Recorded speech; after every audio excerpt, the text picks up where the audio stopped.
នៅក្នុងមុខចំនួននៃសុខខ្មែររបស់យើងអ្នកដែលរកស៊ីស្ទើរចំណេះដឹងគឺច្រើនមែនទែនប្រសិនបើបងប្អូនឬខ្ញុំនិយាយចឹងកុំខឹងខ្ញុំអីហើយមួយទៀតយើងច្រើនតែជាមនុស្សដែលគេបានដាក់កែវយិតនៅចន្លោះភ្នែកឲ្យមើលឃើញលុយថានៅចិត្តយើងណាឬក៏ប្រយោជន៍នៅចិត្តយើងហ្នឹងទៅធ្វើឲ្យការរកស៊ីរបស់យើងហាក់នៅឆ្ងាយមុខរបរដែលយើងកំពុងរកស៊ីរាល់ថ្ងៃហ្នឹងដែលខ្ញុំនិយាយហ្នឹងគឺគេនិយាយថាជីតម្រៃចាស់ចង្រិតបងប្អូនយើងសម័យខ្លះណាខ្ញុំចង់ប្រាប់បងប្អូនថាមនុស្សមួយចំនួនកំពុងតែជីតម្រៃចាត់ចង្រិតហើយអញ្ចឹងបងប្អូនឲ្យហេតុឲ្យយំនរៃតម្រៃទៅដឹងយើងជីតម្រៃគឺដើមទុំធនណាហើយយើងចាប់មកវិញនៅចំណុចទូចអញ្ចឹងណាហើយពេលខ្លះទៅការបោះទុនរបស់យើងគ្រាន់តែមានឈ្មោះថាជាអ្នករកស៊ីទេខ្ញុំនឹងឲ្យឧទាហរណ៍ច្រើនទៅបងប្អូនហើយនឹងភាពជាក់ស្ដែងមួយទៅបងប្អូនឥឡូវយើងឃើញមុខរបរដែលនៅក្នុងស្រុកខ្មែររបស់យើងណាវាកើតឡើងតាមគំរូរបស់ប្រទេសថៃវាកើតឡើងនៅថៃហើយគេឆ្អែតឆ្អន់គេប្រមូលលុយខ្លាចជាសិទ្ធិនៃអីអស់ហើយក៏កើតនៅក្នុងស្រុកខ្មែរក្រោយ10ឆ្នាំហ្នឹងទៅហើយវាជាទម្លាប់តទៅទីមួយតំណាងចាយដែលយើងឃើញណាចាយលុយ$30,000 $40,000អ្នកខ្លះដល់ទៅ$50,000លុយធំលុយធំហេតុអីក៏វាដូចជាតម្រៃមួយអញ្ចឹងហើយបន្តមកប្រមូលលុយកាក់អត់មកវិញដែលមិនសមគួរការលក់ផលិតផលហ្នឹងក៏ខ្លួនឯងស្អីក៏ខ្លួនឯងអញ្ចឹងទៅអាហ្នឹងគឺទី1ដែរទី2យើងឃើញកាត់មកគឺតកតជាមួយនឹងតំណាងផលិតផលណាមួយដែលបង្កើត franchise នៅក្នុងស្រុកខ្មែរដែលមិនធានាបាននៅតុល្យភាពនៃចំណូលឯងយើងទៅទិញគេអញ្ចឹងទៅអ្នកខ្លះគេថាអូកាត់អវ៉ាន់ម៉ាតកាត់អវ៉ាន់ដាក់ចាប់ព្រួយបងប្អូនចំណាយតែ$6,000 $7,000 $8,000ទៅដាក់ពេញតូបហើយយើងក៏ចាយលុយ$7,000 $8,000 ហើយចាំទទួលលុយម្ដង$1,000 ម្ដង$2,000 ម្ដង$3,000ជាតម្រៃចាប់ចង្រិតហ្មងហើយអ្វីដែលយើងអាចដឹងថាយើងកំពុងតែជីតម្រៃចាប់ចង្រិតច្បាស់ហ្នឹងគឺផលិតផលដែលគេយកមកដាក់ឲ្យយើងនៅក្នុងម៉ាកហ្នឹងគឺជាផលិតផលដែលគេនាំចូលខ្លួនឯងដែលគ្រប់បណ្ដាផលិតផលហ្នឹងគឺមិនទាន់មានទីផ្សារផងហ្នឹងក្មេងក៏មិនទាន់ស្គាល់មនុស្សចាស់ក៏មិនទាន់ស្គាល់សាប៊ូហ្នឹងមិនដឹងមកពីណានំហ្នឹងមិនដឹងមកពីណាយើងចេះយកតែរុញដាក់នៅក្នុងម៉ាតជាមួយនឹងការខ្វះចំណេះដឹងយើងចេះទៅសិនហើយបើសិនជានៅក្នុងស្រុកខ្មែរយើងគួរតែដឹងថាវាមានតំណែង2នៅក្នុងស្រុកខ្មែររបស់យើងតំណែងថ្មីនិងតំណែងមានហាងឆេងតំណែងថ្មីច្រើនតែជាតំណែងអត់ហាងឆេងគឺអត់មានការចាយធ្វើ marketing ការផ្សព្វផ្សាយអីទេអញ្ចឹងអាតំណូដែល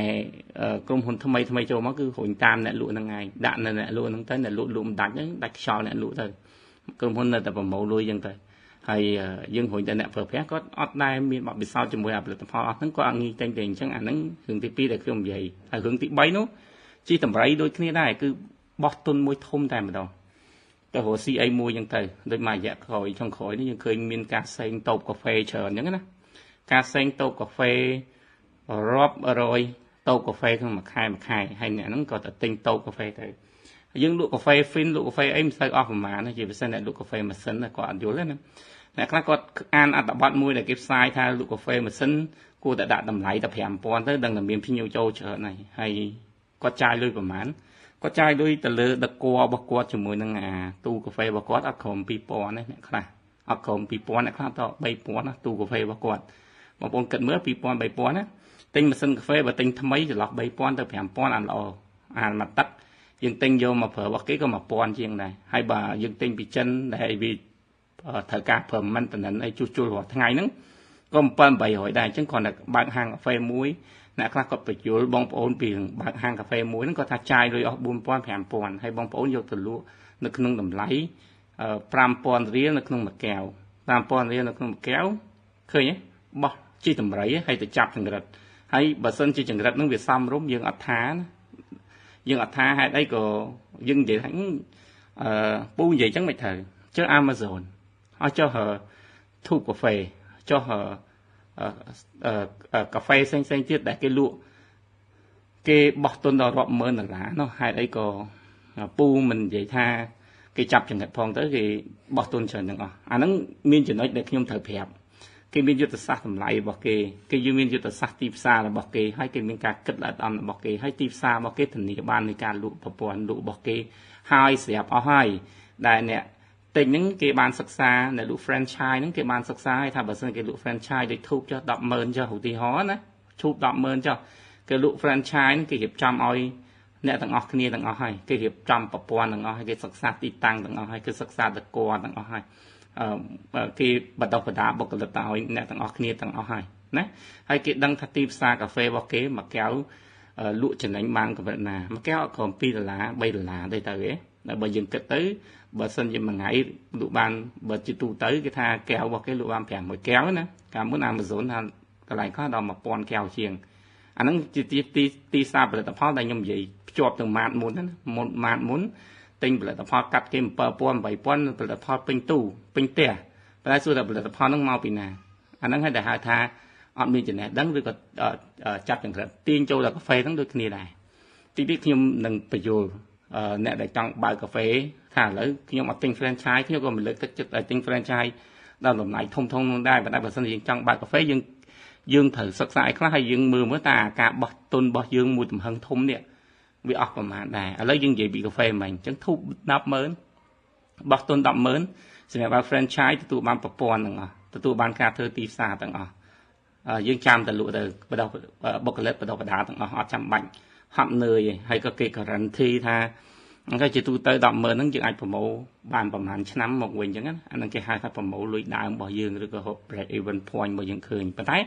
រឿងខ្លះអ្នកខ្លះទៅទិញ franchise នៅក្នុងស្រុកខ្មែរទិញអស់10000ជាងដោយកាលមុនណាមាន franchise លក់ច្រើនណា20000ជាង30000ជាងហើយសួរថាតើពេលណាក៏អាចរក break even point បានអាហ្នឹងវាទីផ្សារគេដើរអត់គេស្គាល់អត់គេពេញនិយមអត់ក៏ឃើញតែក្នុង Facebook ឃើញនៅក្នុង TikTok គេធ្វើអូមានច្រើនណាអត់បានសិក្សាអត់បានយល់ណាអត់បានអីទាំងអស់ឃើញតែ TikTok ដាច់ច្រើនយើងក៏តែទិញតែពេលទៅទិញភ្លក់រសជាតិខ្លួនឯងលក់អត់ដាច់ធ្ងន់ធ្ងរហ្មងឥឡូវខ្ញុំឲ្យឧទាហរណ៍មួយខ្ញុំអានេះខ្ញុំនិយាយទូទៅនេះគឺវាទៅអស់ហើយខ្ញុំឲ្យឧទាហរណ៍មួយនៃការរស់ស៊ីជីតម្រៃទៅចាត់ចង្រិតនៅពេលដែលអត់ដឹងអត់ចេះគ្រប់គ្រងអត់ដឹងពីផលិតផលអត់ដឹងពីតម្លៃមកថាឲ្យឧទាហរណ៍មួយគឺឲ្យឧទាហរណ៍ពីរខ្ញុំឲ្យឧទាហរណ៍ពីរណាទី1ខ្ញុំលើកអាជីវកម្មជាក់ស្ដែងតើតើជាមួយនឹង Lucky ទី2ខ្ញុំលើកបងប្អូនដែលគាត់រស់ស៊ីមួយក៏បោះទុនរបស់គាត់គាត់ទិញ franchise អ្នកណាទេប៉ុន្តែគាត់ជីតម្រៃចាត់ចង្រិតដូចគ្នាដែរបងប្អូនមើលក្នុងរូបភាពនេះខ្ញុំឃើញការផុសផុលតើតើជាមួយនឹងអាជីវកម្មថ្មីណាគឺលក់កាហ្វេហើយមានការផ្សព្វផ្សាយច្រើនណាជាពិសេសអ្នកដែលលក់ franchise កាហ្វេ franchise កាហ្វេអ្នកខ្លះ10000ជាងគ្រាន់តែកាហ្វេទូនៅផ្ទះណាមិនមែនជាកាហ្វេ brand ធំណាខ្លះតែ7000 8000ហើយក្នុងនោះក៏មានការផុសគំនិតពីអ្នកលក់សម្ភារៈឬក៏ឧបករណ៍កាហ្វេហ្នឹងតើតើជាមួយការផ្ដល់នៅការបង្រៀនឯកទេសឬក៏អីផ្សេងៗទៅហើយវាល្អសម្រាប់បងប្អូនដែលរបល់យកអីមានគ្រូមួយចំនួនអត់មានថាផ្ដល់នៅផ្នត់កំណត់មួយតាមរយៈការចែកចាយវីដេអូរបស់ខ្លួនឯងណាភាគច្រើនគឺយុទ្ធសាស្ត្រតម្លៃដែលគាត់ស្ដាប់មកយើងដឹងថាគាត់អត់នេះគាត់អត់ទាន់យល់អំពីការគណនាតម្លៃដើមរបស់គាត់ណាដែលខ្ញុំនិយាយពីវីដេអូមុនឥឡូវខ្ញុំលើកឧទាហរណ៍មួយបងប្អូនអាចមើលនៅក្នុងនេះគឺតេតិនជាមួយនឹងកាហ្វេម៉ាស៊ីនមួយណាកាលមុនខ្ញុំលើកពីកាហ្វេ Fin ឥឡូវបងប្អូនមើលតម្លៃដើមនៅដែលខ្ញុំដាក់ចេះអញ្ចឹងបងប្អូនគាត់ចាយលុយ$4000ឬក៏$5000ទៅលក់កាហ្វេម៉ាស៊ីនអញ្ចឹងតម្លៃដើមកាហ្វេម៉ាស៊ីនយើងនិយាយពីណាយើងនិយាយពី Americano និង Latte តម្លៃដើម Americano ហ្នឹងគឺ 0.24 អានេះយើងអត់បូក packaging ទេហើយបើ Latte តែភាគច្រើនគេហៅហ្មងហ្នឹងគឺ0.56 0.56យើងថា$2200 2200រៀលចុះនៅក្នុងមួយកែវហើយគាត់លក់5000គាត់ថាគាត់ចំណេញអញ្ចឹងនៅពេលដែលយើងចង់រកថ្លៃដើមរបស់មួយយើងត្រូវបែងចែកការចំណាយពីរទី1ការចំណាយទៀងទាត់និងការចំណាយមិនទៀងទាត់ការចំណាយមិនទៀងទាត់ហ្នឹងវាកើនឡើងឬក៏វាច្រើនហ្នឹងវាទៅតាមការលក់របស់យើងកាលណាបើយើងលក់ដាច់ខ្លាំងទៅអាចចំណាយមិនទៀងទាត់ហ្នឹងវារត់ទៅតាមនឹងដែរដូចជាស្អីខ្លះកម្មករត្រូវបន្ថែមម៉ាស៊ីនត្រូវបន្ថែមម៉ាស៊ីនខូចត្រូវជួសជុលថ្លៃភ្លើងត្រូវឡើងទឹកប្រើច្រើនអាហ្នឹងគឺជាភាគរយដែលយើងត្រូវរកនៅក្នុងមួយកែវហើយចំណាយទៀងទាត់ហ្នឹងគឺអីថ្លៃជួលផ្ទះថ្លៃការប្រាក់នៃសម្ភារៈរបស់យើងទាំងអស់ដែលយើងត្រូវកំណត់យើងអាចប្រើប្រហែលឆ្នាំយើងរកឃើញហើយអញ្ចឹងបើសិនជាបងប្អូនលក់ណាឥឡូវមិញពីខ្ញុំនិយាយថា Latte ចុះ Latte 2200បូកជាមួយនឹងបើសិនយើងប្រើកែវ UPK កែវថ្លាដែលល្អណា1500ទៀតចូល2700ទៅយកថង់3000តោះណាបងប្អូនស្ដាប់មកគឺ3000ហើយហ្នឹងគឺអត់បូកការប្រាក់អត់បូកតម្លៃពលកម្មបងប្អូនចុះនៅពេលដែលបងប្អូនបូក តម្លៃពលកម្មបងប្អូនបូកការប្រាក់នៃសម្ភារៈហើយបងប្អូនបូកនៅតម្លៃពលកម្មនៃកម្មករទៀតណា 5000 នេះខ្ញុំថាបងប្អូនចំណេញបាន 1000 រៀលតែគាត់ថាហេខ្ញុំចំណេញ 2000 ព្រោះកាហ្វេ 1 គីឡូ 10 រៀលជាងខ្ញុំប្រើរៀងអន់តិចទឹកដោះគោរៀងខ្សោយតិចអីខ្សោយតិចតែបងប្អូនអត់មានបានគិតអំពីកម្លាំងពលកម្មបងប្អូនអត់មានគិតពីការចំណាយផ្សេងបងប្អូនCU គឺខាតហ្មងគឺវាបានតែចិញ្ចឹមឆ្នាំងចិញ្ចឹមកែរបស់យើងវាអន់ជាងគេធ្វើការទៀតអញ្ចឹងហើយបានជាកាហ្វេ Amazon ឬក៏ YouTube ឬក៏អីគាត់ដាក់តម្លៃ$2ជាង$3ជាងតម្លៃហ្នឹងគឺគាត់កាល់កាឡេដល់2-3កន្លះហ្នឹងគឺគាត់បូកជាមួយនឹងតម្លៃពលកម្មកម្មកររបស់គាត់ទៅឲ្យគិតជាចំនួនកែវដែលអាចទៅរួចដែលធ្វើឲ្យគេអាច survive បានគេអាចរស់បានហើយក៏គិតអំពីតម្លៃចំណេញបន្តទៀតទៅឲ្យ franchise របស់គេពីព្រោះគេនៅតែយកតម្លៃចំណេញទៅលើសម្ភារៈមួយចំនួនបែបហ្នឹងបងប្អូនអញ្ចឹងបើសិនជាបងប្អូនចំណេញឧទាហរណ៍ខ្ញុំនិយាយមិញចំណេញ 1000 រៀលនៅក្នុងមួយកែវហើយមិនធានាបានទៀតថាមួយថ្ងៃហ្នឹងបងប្អូនលក់បាន50កែវផងខ្ញុំមិនធានាបានផងបងប្អូនក៏មិនធានាបានអញ្ចឹង 1000 រៀលបងប្អូនលក់បានក្នុង50កែវហ្នឹងគឺបានតែ50000ទេបានតែ50000លុយខ្មែរនៅក្នុងមួយថ្ងៃខ្ញុំថា$12.5 កាក់អញ្ចឹង$12.5 កាក់តើប្រហែលខែរយៈពេលប្រហែលខែដែលបងប្អូនអាចរកថ្លៃដើមដែលបងប្អូនចាយ$4000ឬក៏$5000ក្នុងមួយខែបានតោះនេះបងប្អូនហើយអា50000ដែលបងប្អូននិយាយហ្នឹងហេតុស្អីមិនបានហេតុអីក៏មិនបានពីព្រោះបងប្អូនយកទៅហូបចុកខ្លួនឯងណាដល់ពេលហូបចុកហ្នឹងយើងចាត់ទុកថាជាចំណាយពលកម្មចែកចំណាយពលកម្មអីចឹងទៅរយចំណេញក៏វាឃើញដែរតែបើបងប្អូនហ្នឹងខ្ញុំស្អុយណាស់ក៏ចំណេញបានប៉ុណ្្នឹងដែរអញ្ចឹង$5000បងប្អូនត្រូវចំណាយពេលប្រហែលមួយឆ្នាំជាងដើម្បីរយបាន$5000នៅក្នុងហ្នឹងណាអាហ្នឹងក្នុងករណីបងប្អូនលក់ថេបាន50កែវនៅក្នុងមួយថ្ងៃបងប្អូនសួរមើលដែរក្នុងការលក់បងប្អូនមានការចំណាយផ្សេងពីហ្នឹងទៀតអត់ហើយក៏អត្រាឬក៏ margin នៃការចំណេញហ្នឹងវាទាបពេកអត់ឬក៏វាអាចស្វ័យរួចអត់នៅពេលដែលដាក់លុយ$5000ភ្លាមទៅហ្នឹងណាអាហ្នឹងគ្រាន់យកតែគិតខ្លួនឯងគីឡូអ្នកខ្លះគិតថាអត់អីទេរកស៊ីវាគ្រាន់បើជាងយកលុយទៅបោះចោលឲ្យតិចតក់ប្រម៉ូបានមកវិញណាអានេះគឺជាការផ្សងព្រេងផ្សងសំណាងទៅនឹងមួយឥឡូវខ្ញុំនិយាយពីបបពិសោធន៍ការបើកម៉ាតតិចមួយបងប្អូនដែលលើកនិយាយថាបើកម៉ាតអស់យ៉ាងច្រើន10000ជាង20000ជាងយើងស្ដាប់មកយើង surprise តិចដែរអ្នកខ្លះគាត់ថាបើកម៉ាតអត់គ្រប់40000ទៅ60000នេះនៅពេលដែលយើងយល់អំពីអាជីវកម្មយើងអត់ចាយលុយច្រើនទេយើងអត់ចាយលុយច្រើនទេពីព្រោះយើងដឹងថាប្រដាប់ឬក៏ផលិតផលណាមួយណាវាមានតម្លៃខ្ញុំនិយាយអំពីម៉ាតលាក់គីមួយសិនចាំយើងនិយាយពីម៉ាតដែលយើងចង់បើកខ្លួនឯងនៅក្នុងលាក់គីកាលពីមុនក៏អត់មានសាខាទូចអ្នកដែលប៉ុន្តែគាត់មានហាងធំcredit គាត់ខ្ពស់ power គាត់ខ្លាំងជាងអ្នកលក់អ្វីដែលលាក់គីគាត់យកមកគឺតំណែងដែលគាត់យកចូលមកខ្លួនឯងគាត់ដាក់លក់នៅក្នុងម៉ាតរបស់គាត់ហ្នឹងណាហើយគាត់ធ្វើទីផ្សារឲ្យម៉ាតរបស់គាត់មាន brand ហើយអញ្ចឹងសម្រាប់អ្នកដែលគាត់ចង់លក់តំណែងនៅក្នុងលាក់គីពីមុនគឺត្រូវបង់គឺត្រូវទិញអញ្ចឹងគាត់មានចំណូលប្រមាណនៅក្នុងហ្នឹងឥឡូវយើងនិយាយពីចំណូលរបស់លាក់គីសិនមុនមិនលក់ចំណូលរបស់លាក់គីទីមួយគាត់ជួ store ជួអាធ្នើរបស់គាត់ហ្នឹង1ម៉ែត្រទៅឲ្យក្រុមហ៊ុនដែលគាត់ចង់លក់ហើយក្រុមហ៊ុនហ្នឹងបើកាលណាបើលក់អត់គ្រប់កូតាទេគឺអត់នេះទេគឺគាត់ឲ្យក្នុងរយៈពេល3ខែគាត់រុញទៅវិញអញ្ចឹងមួយធ្នើក្រុមហ៊ុនមួយត្រូវជួអស់$300ចំណូលទី1ទី2តើទៅមួយបាកូដតំណែងហ្នឹងគេដាក់ពីមុនណាឥឡូវយកតែបាកូដទេបាកូដដោយសារតែគាត់មាន franchise ច្រើនអញ្ចឹងគាត់ធ្វើម៉េចសម្រួលឲ្យអាវ៉ាន់ទាំងអស់ហ្នឹងមានគ្រប់សាខាដែលទិញ franchise របស់គាត់អញ្ចឹងទៅអញ្ចឹងបាកូដមកមុខតំណែង5រៀលមកមុខតំណែង5រៀលក្រុមហ៊ុនមួយខ្លះមានដល់ទៅ40មុខតំណែងបងប្អូនឃើញទេហ្នឹងគ្រាន់តែចំណូលរបស់គាត់ហើយទី3គាត់ជួលធ្នើសម្រាប់ផ្សព្វផ្សាយពាណិជ្ជកម្មធំសម្រាប់ក្រុមហ៊ុនធំអាហ្នឹងចំណូលទី3របស់គាត់ហ្នឹងអាហ្នឹងអត់រាប់ពីការទិញតំណែងទេហើយការលេងថ្លៃដើមរបស់គាត់មាន3ក្នុងហ្នឹងតាមលេងដាក់ថ្លៃដើមតំណែងលឿនគាត់លក់ខ្លួនឯងគាត់ទិញចូលតោះណាបងប្អូនហើយទី2គឺលេងថ្លៃដើមគឺរកតំណែងទាំងអស់តែយកទៅលក់នៅលាក់គីមិនមែនលក់ឲ្យលាក់គីទេគឺផ្ញើលក់តោះណាបងប្អូនតោះណាហើយទី3លេងថ្លៃដើមមួយចំនួនទៀតគឺគាត់ទិញអាតំណែងមួយចំនួនដែលវាចាំបាច់ជាតំណែងមានហាងឆេងមានលើទីផ្សារដាក់ចូលទៅក្នុងម៉ាតរបស់គាត់ប៉ុន្តែ credit មួយខែអញ្ចឹងទៅឬក៏45ថ្ងៃអញ្ចឹងឃើញការប្រើប្រាស់ថ្លៃដើមរបស់គាត់គឺមានភាពសំចៃមែនតែនអញ្ចឹងណាអញ្ចឹងអាតម្រៃដែលគាត់ជិះហ្នឹងមិនមែនតែចាប់ចង្ក្រានទេតែបើយើងអត់ទេអ្នកខ្លះបើកម៉ាតភ្លាមខ្ញុំទាញទៅបងប្អូនបើកម៉ាតភ្លាមបងប្អូនអាចយកអំពី process ទាំងអស់ហ្នឹងឯង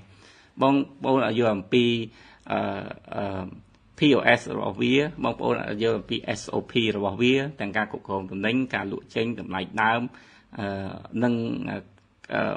បទបញ្ជាផ្ទៃក្នុងជាមួយនឹងអ្នកលក់ឬក៏គោលការណ៍មួយបងប្អូនជួលមកភ្លាមនៅក្នុងរយៈពេល3ខែហាងមួយដែល